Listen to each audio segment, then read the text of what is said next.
So, good afternoon, or good morning, depending on where you're calling in from. I'm Russell Streeter, founder and CEO of Excelsior Business Development and author of the Seven Keys Formula. First of all, thank you very much for taking the time to be here today. I know that time is precious, and the fact that you're here shows you're serious about developing your business and making it a success. The webinar will take around 30 minutes, and during that time, I will explain what the Seven Keys Formula is all about and how you can use the principles and the strategies to take your business to the next level. First, some housekeeping. I promise to give you my undivided attention, and I need yours as well, please. I'd hate for you to be distracted and miss a key part of the presentation. So I'll start by telling you a little bit about me. I grew up in Barbados, got my degree from the local university, and then joined PricewaterhouseCoopers, which, for those of you that don't know, is a global accounting and consulting firm. I did my training and my examinations and everything that I needed to do to become a chartered accountant. And I stayed at PwC for 6 years, 2 of those in Southampton in England, where we moved in 2005. During that time, I worked for a variety of clients, from very large companies such as Barclays, IBM and Pirelli, right the way down to own and manage businesses. And I really enjoyed it.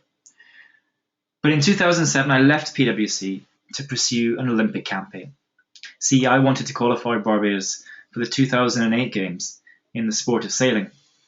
It involved driving around Europe with a laser behind my car, competing in all the major events. But sadly, I didn't qualify for 2008, and Barbados is still waiting for its first entry under the new system. Then in 2008, and between 2008 and 2012, I had the privilege of working for FTSE 100 companies, including for Old Mutual, Prudential and Friends Life, producing high quality financial information for internal and external reporting, as well as helping to improve internal processes and controls. I really enjoyed working mostly in London, and I certainly enjoyed getting paid 6 figures, but traveling up on the train every day from Southampton didn't give me the work-life balance that I wanted. I'd always enjoyed working with smaller businesses because there's so much more scope for making a difference, for seeing improvements happen almost immediately. So I set up Excelsior Business Development to take the skills and experience that I'd gained at the big organizations and apply them to SMEs. So these are some of the brands that I've worked with over the last few years. So now I and my colleagues and various strategic partners work with business owners who are ambitious and want to take their businesses to the next level, whatever that might be for them. And I hope that's you as well. So let's get started with the 7 keys. But before I tell you what the 7 keys are, we need to get into the right mindset. You see, you need to believe that it's possible to achieve ambitious goals, to double or even triple the size of your business. So let me tell you a story. At the 2012 Olympics, the British cycling team won 7 gold medals out of the 10 track cycling events, equaling their performance from Beijing 4 years earlier and denying the top spot to other successful cycling nations. Their impressive performance, coming as it did for a second Games in a row, led to accusations of cheating. A headline in the French newspaper even suggested that the British had magic wheels. The reality was even more exciting. You see, although the British had excellent facilities and strong training programs and very talented athletes, so did the other top nations. But what the British had that no one else did was a top secret program to eke out small improvements in performance wherever possible. And it was called marginal gains. And it was based on the idea that if British cyclists could be faster, even by a tiny amount, in many different areas, the overall impact would be significant. So some of the ideas the teams implemented were quite low-tech, such as avoiding the courtesy buses to protect against infection, or taking their favourite pillow to competitions to ensure a good night's sleep. Other strategies had a more direct impact on performance. For example, their tyres were sprayed with alcohol to remove dust and thus increase friction off the start line. And then there was Project Golden Hour, a scheme to maximise the athlete's recovery during the hour between the semi-final and the final. And this led to the development of heated shorts to keep their thigh muscles warm after exercise. So the British took a seemingly impossible goal, which was to replicate the success at Beijing at their home games in London, and made it a reality by achieving lots of smaller goals. And from this, we can learn an important lesson. You see, as human beings, we view success as the destination. And from where you're sitting, the destination can look quite far away, quite difficult to picture. But what if we viewed success not as a destination, but a journey? A journey that consists of many goals, some simple, others ambitious, but all within the limits of our own capabilities. A journey in which each goal we achieve, each marginal gain, if you like, is a minor success that demonstrates that the end goal is achievable and motivates us to continue on our journey. So success is a journey, not a destination. But how can we apply that to our business? Well, it's called the 7 Keys formula. And if you think about it, your business cycle can be broken down into 7 key elements. The first is lead generation, which refers to the number of new inquiries that your business generates from advertising and other marketing activities. The second is the conversion rate, or the percentage of those new inquiries that you convert into paying customers.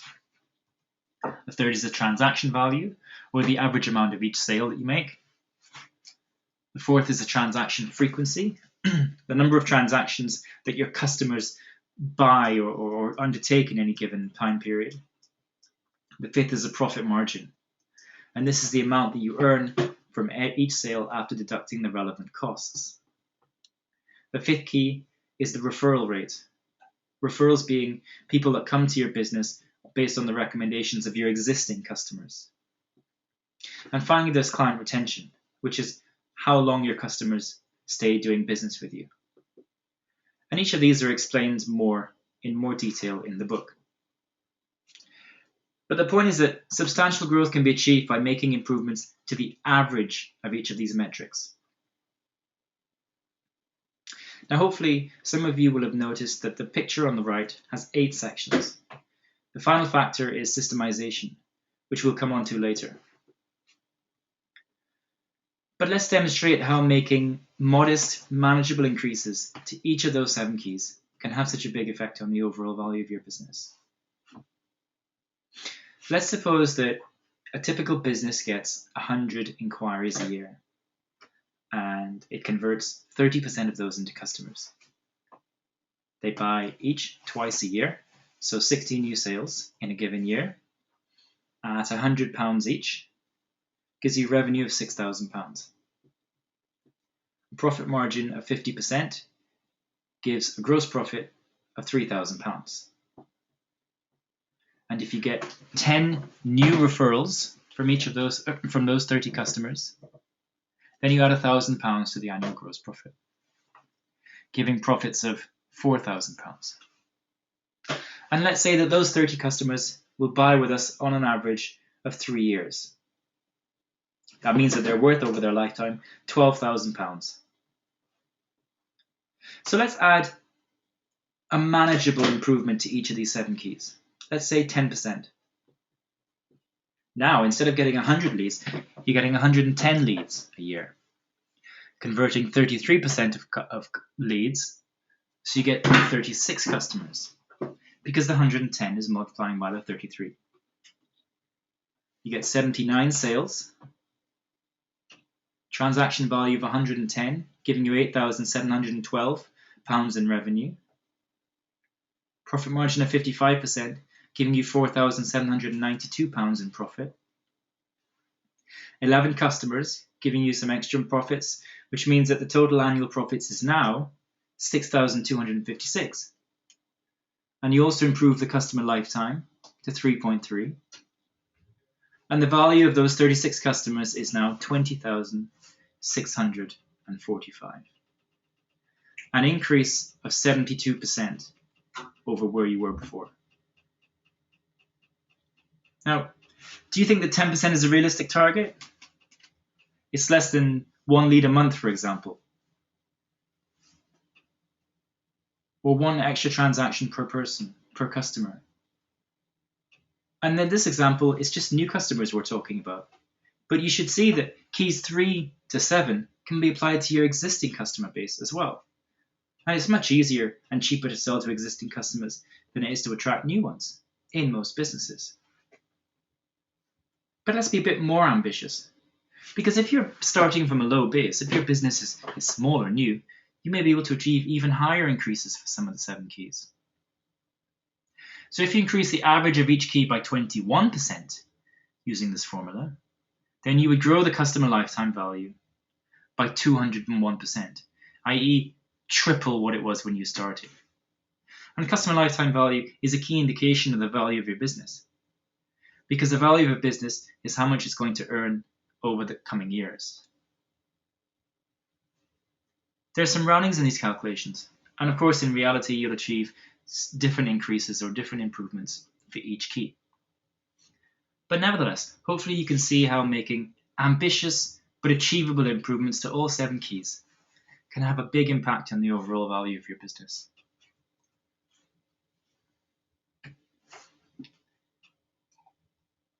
So what are some of the strategies you can use to improve each of the 7 keys? Let's go through all 7 here. To get more leads or inquiries, you certainly need to niche market.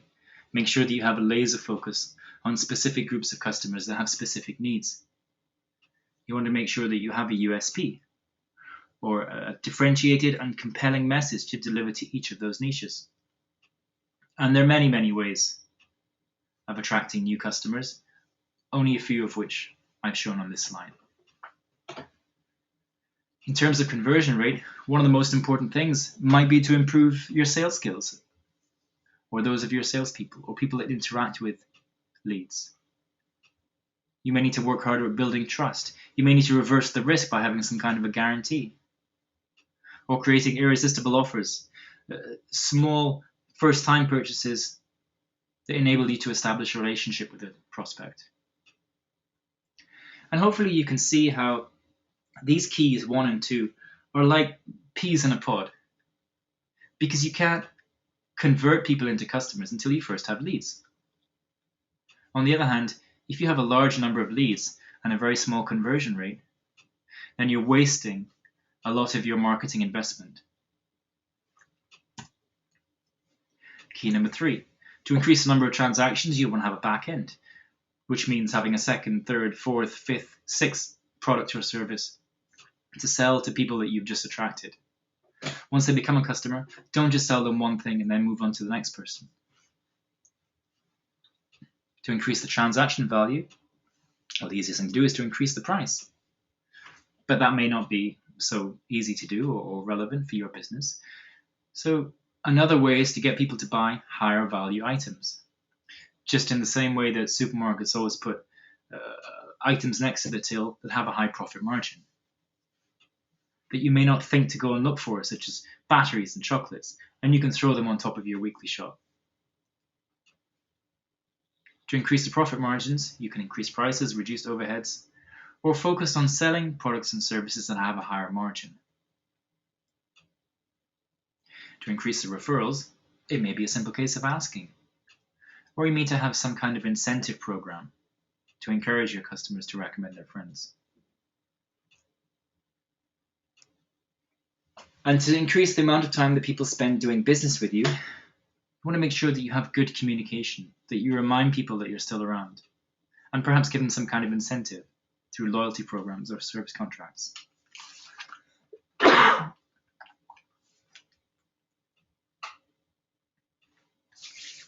And I go into more detail about some of the strategies that you can use for each key in the book. Now, the final factor in the 7 keys formula is systemization. And this is all about going from entrepreneur to business owner. See, if your business depends on you in order to function, then it won't be able to grow beyond a certain point. Quite simply because you only have 24 hours in a day, and you have to sleep for at least some of those.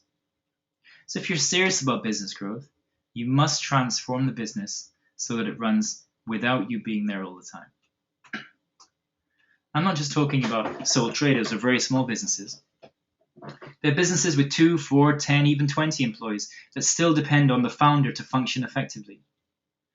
This isn't just inefficient, it's a barrier to growth.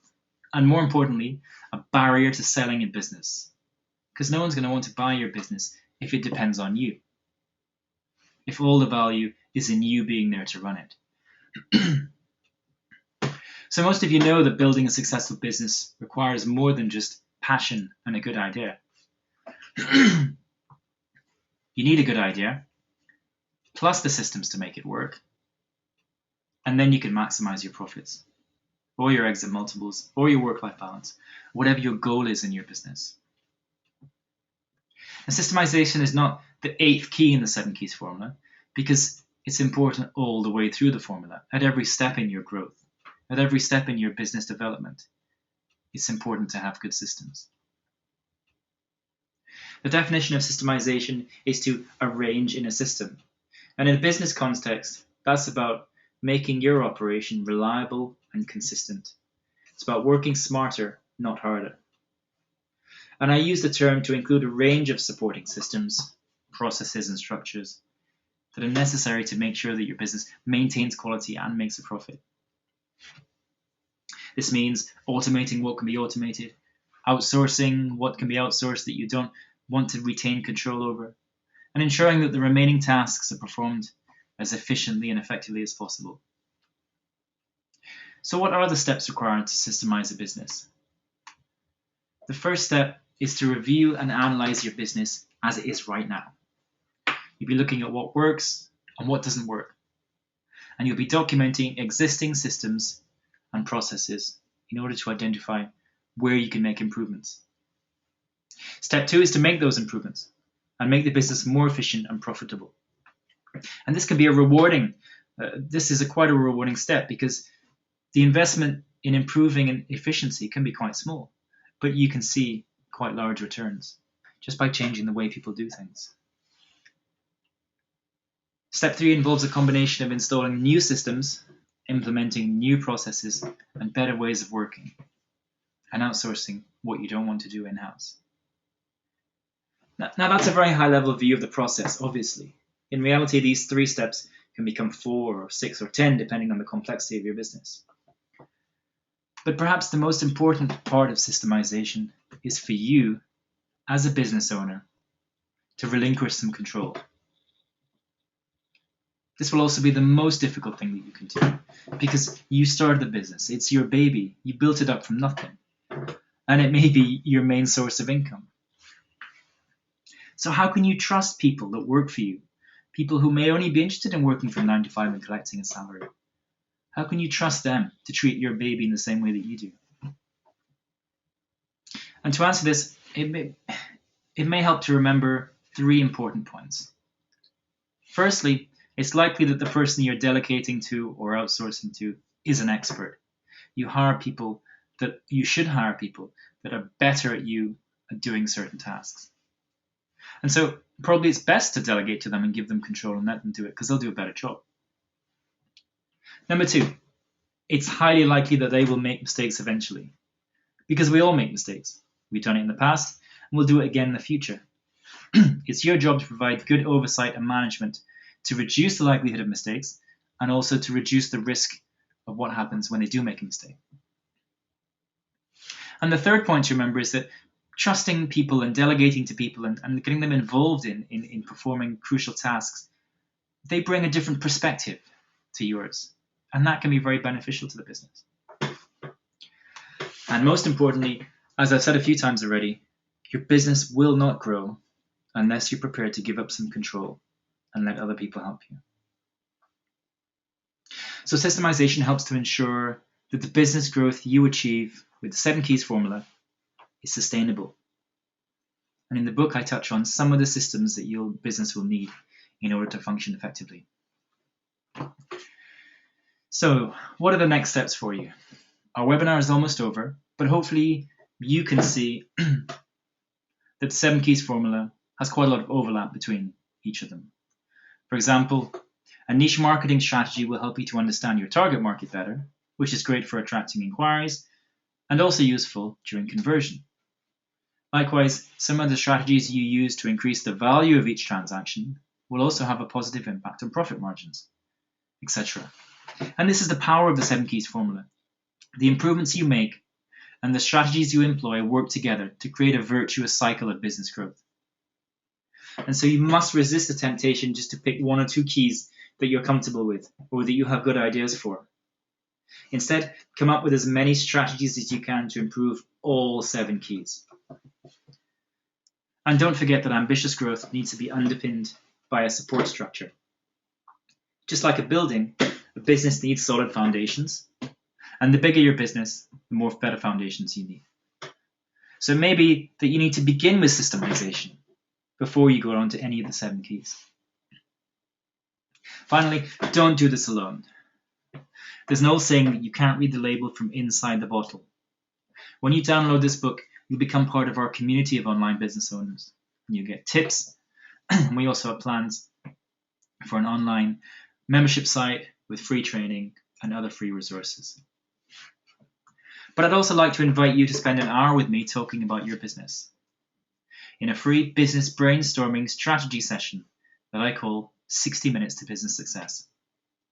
We'll talk about where you want to go with your business and what success looks like.